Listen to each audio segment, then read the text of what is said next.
looks like Plaqueboymaxs is a little bit frustrated with how Twitch is running their platform, and he decided to call them out on it, mainly their discoverability, which has been a point of contention. I won't say issue because I don't necessarily think it's a full-on issue, but it's been a point of contention with many people in different eras of streaming for at least a better part of 7 or 8 years. So I'm gonna play you guys that clip from Max first, and then we're gonna get into the topic, which I feel is very interesting today. There's no reason why to search and find new streamers. You can't, you have to go on other platforms. Twitch, you should be able to do that on Twitch. Do you know how many people know about streamers but don't know what Twitch is? Majority of. I'm gonna lie. You gotta know what Twitch is if you know about streamers. It's just what comes with it. Like, everybody wants to be on Twitch anyway. You gotta know what Twitch is if you know about streamers.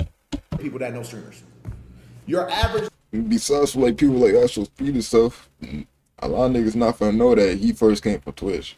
He used to be on Twitch, but you know, he got banned. Obviously, everybody knows that, but a lot of motherfuckers not gonna know that he first came from Twitch. And I'm gonna wanna live stream on YouTube and stuff. Normie doesn't know what Twitch is, bro. I promise you, gang. They don't know what Twitch is, and it's like, damn, but they probably know who Kai is, though. You get what I'm saying? They know who Plaqueboymaxs is. They know who Speed is. They know who FaZe is. They know AMP. They don't know Twitch, though.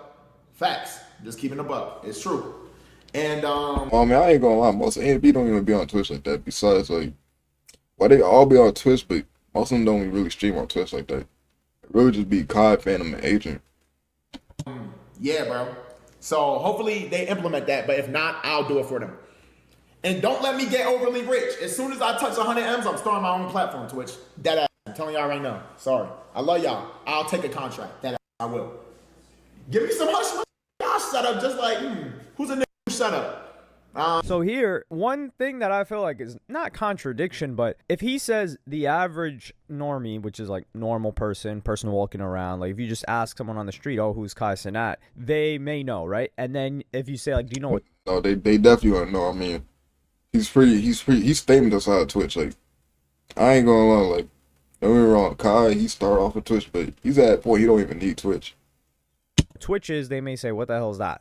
However, if you ask them what YouTube is, they would know. Everybody knows what YouTube is. Or TikTok even. Everybody knows what TikTok is. And even if you just look at a website, like, let's just look at the website rankings in terms of how popular the website is or how many visitors. So for Twitch, it's ranked at number 30 as of the past month, and globally. Yeah, I believe it's globally, which is quite high. However, when you compare it to TikTok, which is number 15, and then you compare it to YouTube, which is number 2, Google is number 1, YouTube is number 2. There was a point where TikTok was actually at, I believe, number 1, and it had passed Google for people that like just looking up stuff on it. So that just goes to show Twitch is not that far behind, and Twitch has consistently been going up as of late. Now, the interesting thing about it is that the social media traffic to Twitch, 62% of it comes from YouTube, and then 18% comes from X, Twitter, and then everything else is quite negligible. I do think TikTok has a big impact in the brand awareness of Twitch, so a bunch of people may see the Twitch logo and they'll see the streamer on TikTok, but I don't know if they're converting directly from TikTok, although they may download Twitch afterwards and then hop on there. But if we're talking about direct conversions, X and YouTube is where most of that is happening, because YouTube allows you to have links. X allows you to have links too, but I think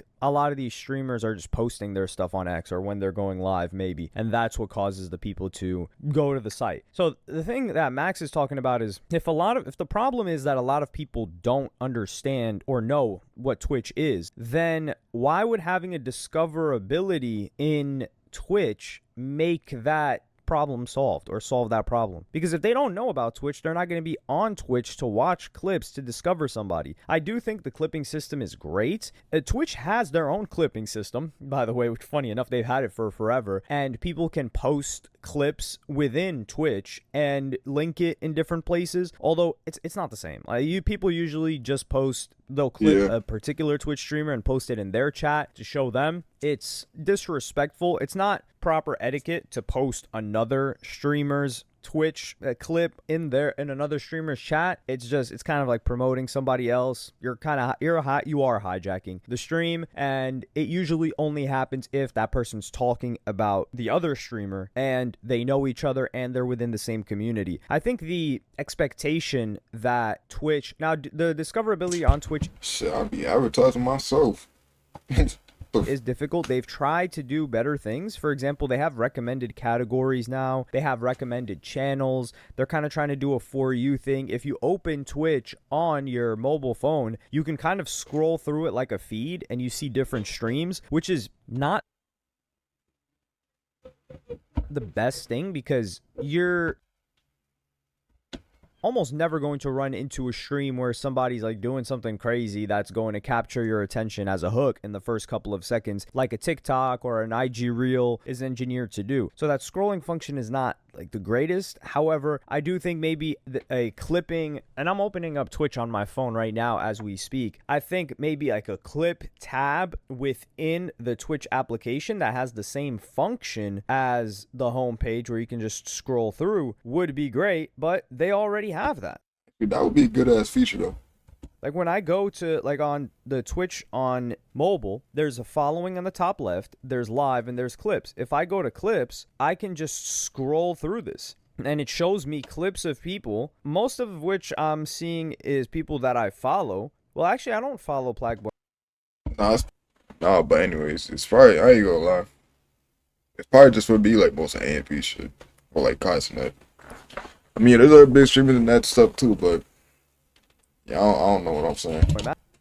Max on this account, I don't think, on my Hello You Seen account. So yeah, I can just scroll through clips right here and watch them on Twitch. So the function that he's talking about exists. However, like I said, I think clippers are doing a huge favor for themselves and for Twitch because you're essentially advertising, you're paying to advertise to bring viewers to a platform that you are streaming on. So you're growing the platform. The platform's not paying you to grow them. They are paying you in proportion, maybe not proportion, but they are paying you in the end because if you bring a lot of people to their platform, they do have the ads and a lot of money making opportunity. Like Twitch, if you have even like 300 plus concurrent viewers on Twitch that are real and actually mess with you, you can make a good income enough to where you would only have to be concerned about streaming. So I don't know what Plaqueboymaxs is talking about like there, but I do feel like some streamers are like, damn, I'm putting in all this work clipping to get people to come to a platform and it's their first time on this platform. Like think about how many signups a Kai Cenat has generated for Twitch, or how many first-time signups a Plaqueboymaxs has generated for Twitch. Like this probably in the,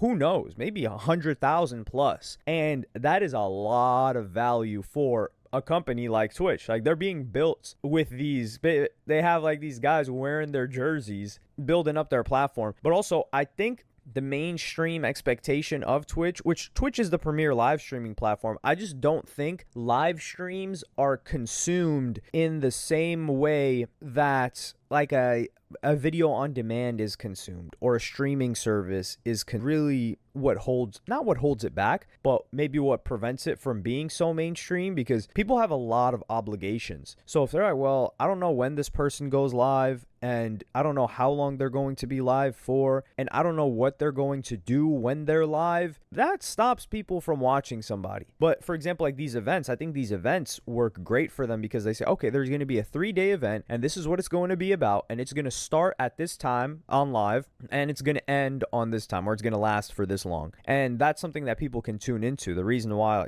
like for example, let's just say TV or YouTube, for example, video on demand, they're like, okay, I don't know how they be doing those events. Like, I don't know. I'd probably be too, I ain't gonna lie. I mean, as a streamer, as a future streamer, I'd probably do that at some point, but you know, I wouldn't do it like often. That shit would make me tired. I'm not even gonna lie. That shit would.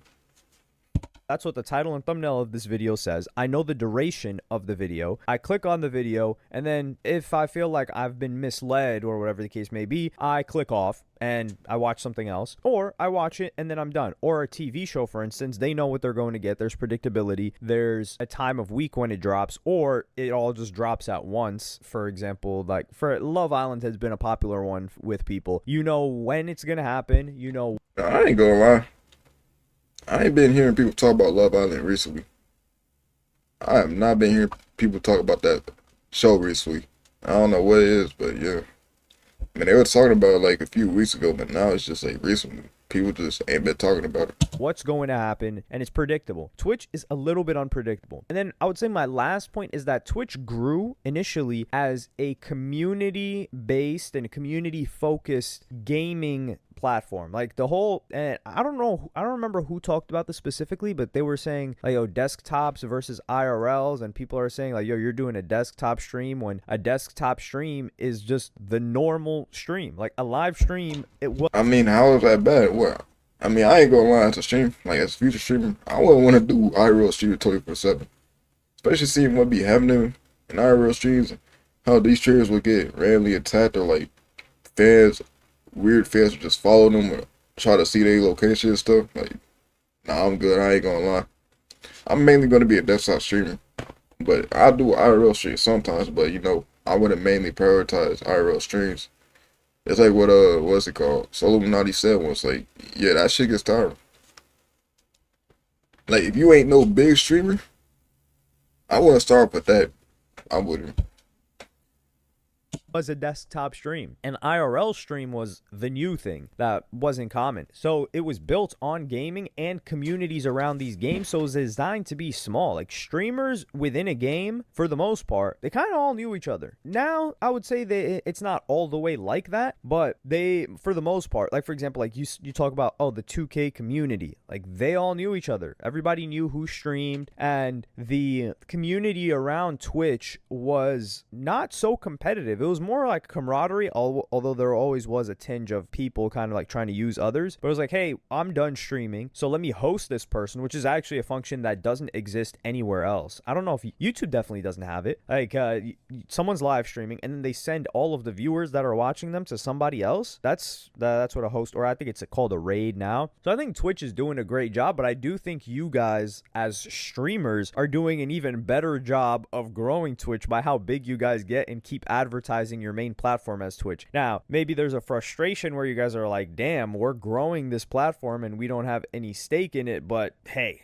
listen, I think unless they collectively all come together and like demand, I don't know, like a percentage of Twitch or something, I think it's too far gone, dog. Like that's just the way I look at it. And I think Twitch, I don't know if live stream will ever be a mainstream form of consumption if it's not events based or sports based, just from the nature of people's schedules and from how sporadic certain streamers' schedules are, where they're just like, I'll just go live whenever. And so yeah, if it's a kid that's watching, that's cool, or maybe a college student that has a little bit more time on their hands. But for people with obligations, the lack of predictability is never going to be something that they commit to. And right now, it seems like for a bit of an older audience that didn't grow up or wasn't introduced to live streaming when maybe they were preteens or young teens, they look at it like, yo, this guy's making great content, but I would never watch a stream. Like, that could never be me, which I don't get that line of thinking, frankly. But a lot of people hold this. I remember seeing a tweet that had a lot of engagement that had shared that sentiment. Yeah, I don't think Twitch